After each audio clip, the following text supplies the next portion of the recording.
suis Véronique Descles, socio-esthéticienne à l'Institut de cancérologie de Lorraine de Nancy et je vous fais cette vidéo depuis la Maison des Bonnes Fées puisqu'en raison de cette crise sanitaire actuelle, eh bien, il ne m'est plus possible d'accueillir des patientes en groupe. Alors je vais aujourd'hui vous parler de la repousse des cheveux après traitement chimiothérapique car je sais que c'est un sujet qui vous préoccupe beaucoup. Après les traitements, effectivement, vient le temps tant attendu de la repousse des cheveux. Une page peut enfin se tourner. Alors il s'agit de conseils qui se veulent pratiques et ludiques, puisque encore une fois dans ce contexte sanitaire, eh bien, vous êtes limité dans vos déplacements.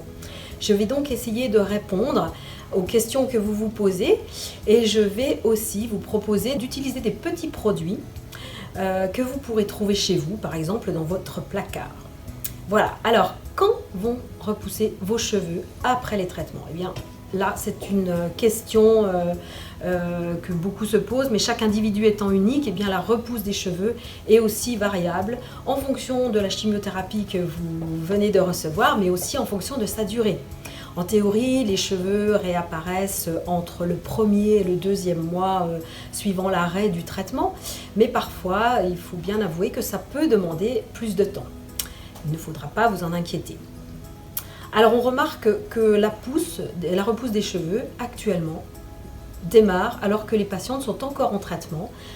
J'évoque le Taxol, c'est vrai, c'est souvent le cas. Et puis une fois que ça commence, eh bien, on peut compter 1 cm de repousse par mois. L'hormonothérapie, si vous êtes sous hormonothérapie, peut aussi avoir une influence sur la croissance des cheveux.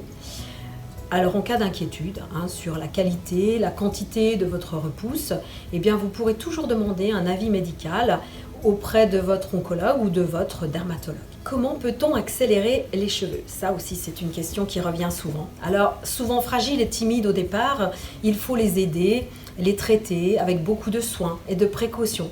Tout d'abord, une alimentation équilibrée et une bonne hydratation sont importantes.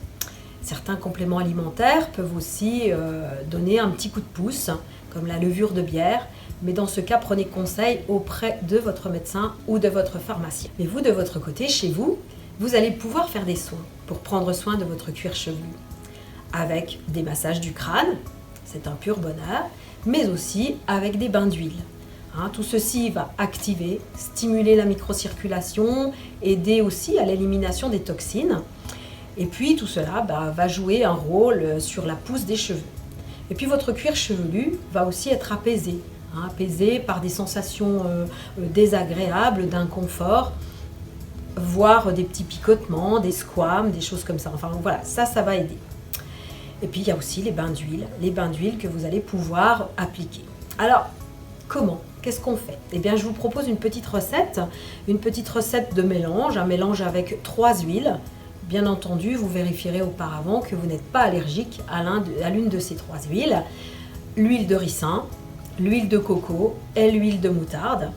Sachant que l'huile de ricin va redonner de la brillance, de la souplesse, de la douceur à vos cheveux. D'autre part, sa teneur en vitamine E favoriserait la repousse de la fibre capillaire. L'huile de coco, de son côté, est intéressante pour ses propriétés protectrices, adoucissantes et émollientes sur la peau.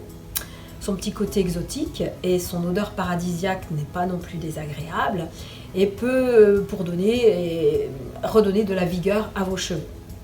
Et puis l'huile de moutarde est bien réputée pour favoriser la pousse des cheveux et lutter aussi contre la chute, va aussi avoir un effet chauffant sur votre peau, un petit côté agréable, mais en tout cas il ne faut pas vous en inquiéter. Alors ce mélange va pouvoir être utilisé à la fois pour les massages et pour les bains. Mais si vous êtes quelqu'un qui n'apprécie pas l'huile de coco pour justement son parfum ou autre chose, une allergie, eh bien n'hésitez pas à utiliser de l'huile de macadamia, d'amande douce ou de jojoba. Alors pour votre massage, eh bien, je vous propose déjà aussi de penser à votre environnement. Installez-vous confortablement à votre table, mais aussi de penser à éventuellement mettre une petite musique relaxante que vous aurez choisie, qui vous est agréable, de façon à pouvoir allier le soin proprement dit, mais aussi ce temps de pause qui peut être agréable pour vous. Puis en même temps, tous vos sens seront en éveil, que ce soit le toucher, l'ouïe, l'odorat et aussi la vue.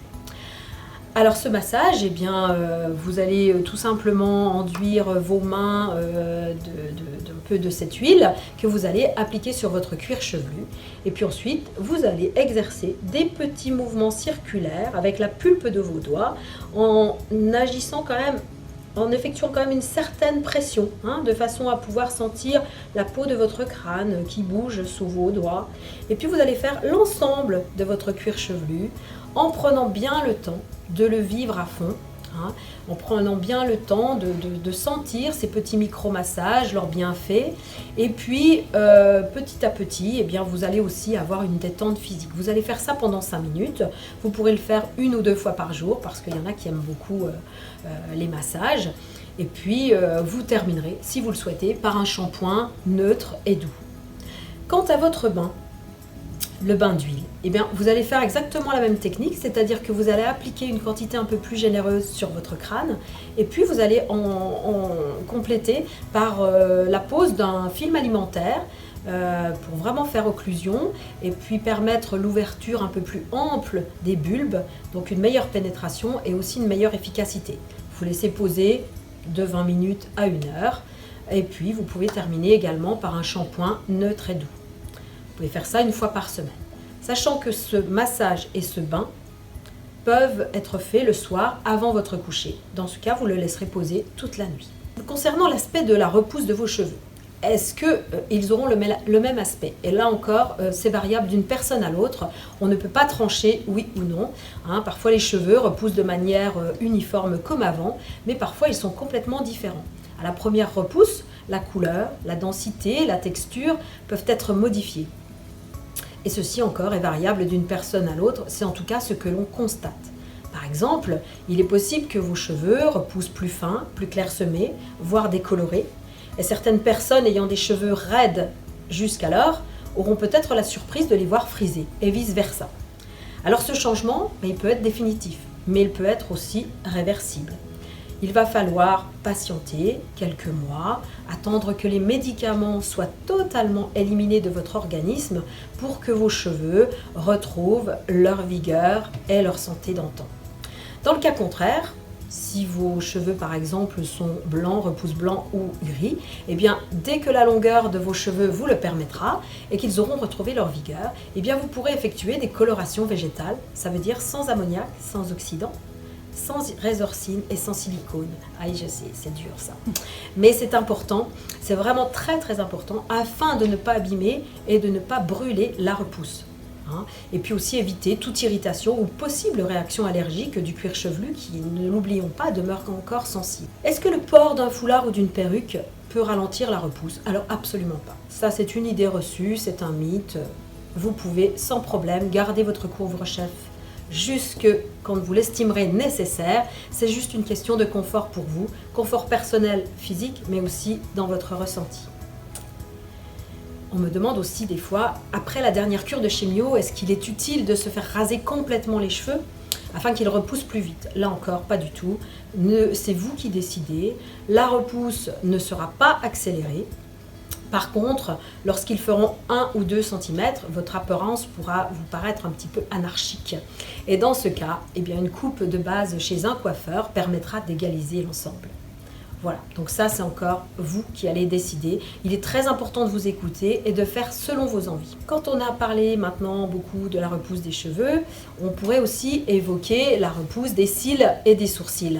Car ceux-ci sont également peut-être tombés, voire se sont-ils allégés, éclaircis.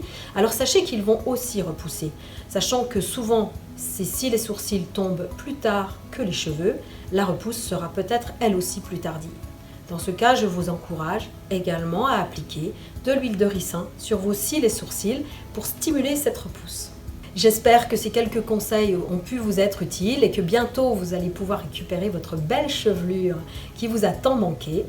Mais quoi qu'il en soit, le plus important est de vous accorder le temps de prendre soin de vous, car vous le valez bien. Voilà, je vous dis à bientôt. Au plaisir de vous retrouver à la Maison des Bonnes Fées de l'Institut de cancérologie de Lorraine à Nancy.